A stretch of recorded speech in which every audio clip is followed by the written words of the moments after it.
اهلا بيكم في قناة فن الطهي مع ايناس. احنا النهاردة هنعمل مع بعض الرنجة بطريقة بسيطة وجميلة ومختلفة. هنعملها بالطحينة. هنعملها ازاي؟ يلا بينا نشوف هنعملها مع بعض ازاي.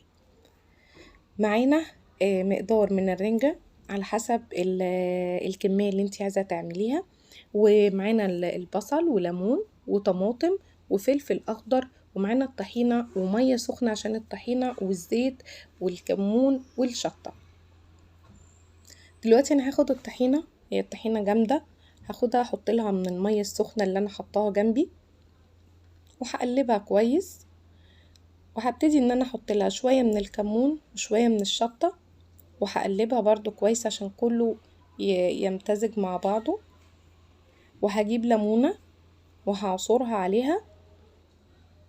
لو انتي ما عندكيش ليمون ممكن تحطي حبة خل، بس الليمون بيبقى جميل مع الرنجة. وبعد كده هقلبها شوية كمان.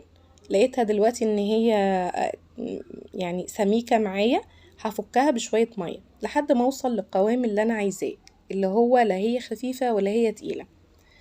هاخدها بعد كده احطها على جنب، واجيب الرنجة دي انا حطيتها كده على النار، يعني شممتها النار زي ما بيقولوا كده. دلوقتي انا قطعت الراس بتاعتها وببتدي بفتح السمكة عشان اطلع منها البطروخ.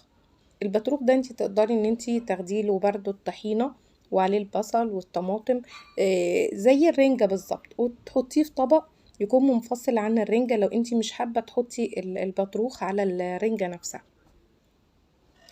دلوقتي هاخد بقى الرنجة بعد ما انا فتحتها كده، هبتدي ان انا اقسمها نصين، وهاخد النص اللي انا قسمته ده اطلع منه البطن.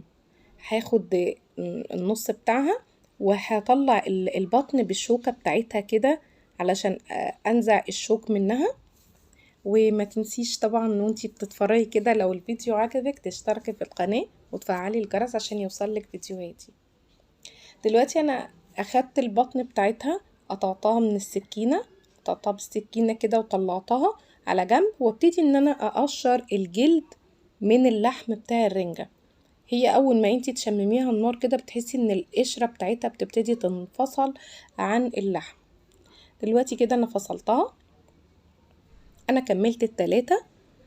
وبعد كده في طبق التقديم هحط الرنجة، والحتت اللي بتكون كبيرة انا بقطعها بايدي.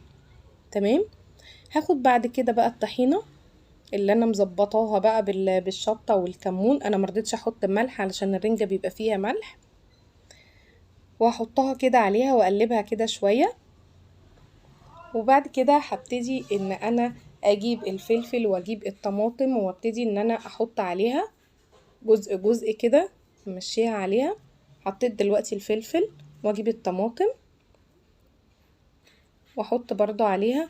مش شرط ان انتي تحطي كمية طماطم كتيرة عشان الطماطم بيبقى فيها مية، فممكن انتي تستكفي بس بشوية. تمام. دلوقتي البصل اللي انا مقطعاه مربعات صغيرة هحط منه برضو على الرنجة وعلى الوش بتاعها، وهاخد الكمون والشطة وارش برضو على الوش بتاع الرنجة. وهاخد كمية الزيت، انا حاطة في كوباية صغيرة جدا الزيت ملياها، وهروح رش عليها. وهاخد بقى الليمون، انا مقطعه ليمون علشان اعصره عليها لان الرنجة بتحب الليمون زي ما انا قلتلكوا. هاخد الليمونة واعصرها، انا حاطه اكتر من ليمونة عشان احس بالطعم بتاعها. هعصرها كلها. تمام. وبعد كده هبتدي ان انا احط لها البصل.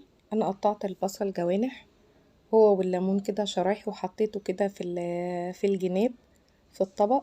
وبكده ان الوصفة تكون خلصت، واتمنى ان الوصفة تعجبكم. وما تنسوش تشتركوا في القناة لو الفيديو عجبكم، وتفعلوا الجرس عشان يوصل لكم اكبر عدد فيديوهات.